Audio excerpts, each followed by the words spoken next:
The government of St. Lucia has taken another major step in strengthening its financial security framework, with the National Anti-Money Laundering Oversight Committee (NAMLOC) convening stakeholders to examine the findings of the 2025 National Risk Assessment. The assessment provides an evidence-based look at the country's exposure to money laundering, terrorist financing, and proliferation financing risks, while identifying vulnerabilities that require further action.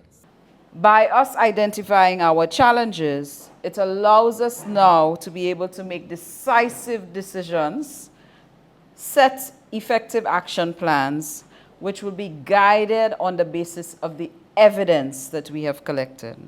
Permanent Secretary in the Attorney General's Chambers and Chair of NAMLOC, Juliana Alfred, further highlighted that the report represents the culmination of extensive work involving government agencies, private sector stakeholders, and NAMLOC's subcommittees. The findings, she said, should not simply remain as a report, but be used as a tool for action as St. Lucia prepares for its next major evaluation.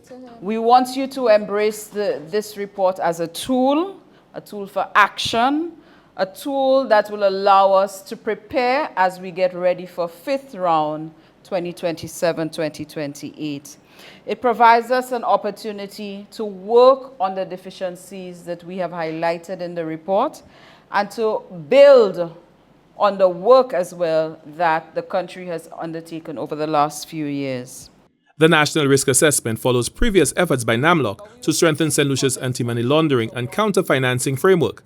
St. Lucia has also conducted targeted exercises, including a trade-based money laundering risk assessment workshop as part of efforts to better understand and mitigate emerging financial crime risks.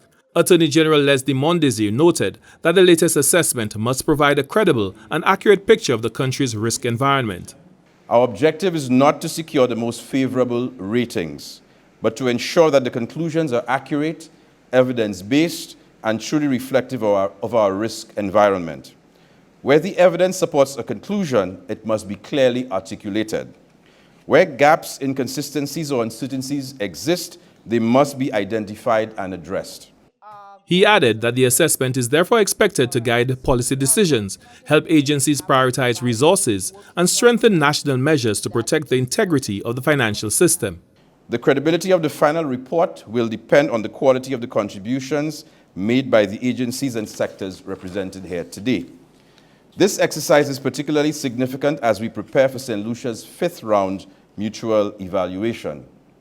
The CFATF methodology emphasizes not only the existence of laws and institutional frameworks, but also the country's ability to understand its risks and demonstrate that those risks are being effectively mitigated. The success of St. Lucia's anti-money laundering framework depends on the continued collaboration of government agencies, regulators, law enforcement, and private sector to strengthen identified areas, develop action plans, and address outstanding deficiencies ahead of the 2027-2028 evaluation period. As St. Lucia continues its preparation, NAMLOC is emphasizing that the country's resilience against financial crime will depend not only on the laws and policies in place, but on the effectiveness of their implementation. For the National Competitiveness and Productivity Council, Glenn Simon reporting.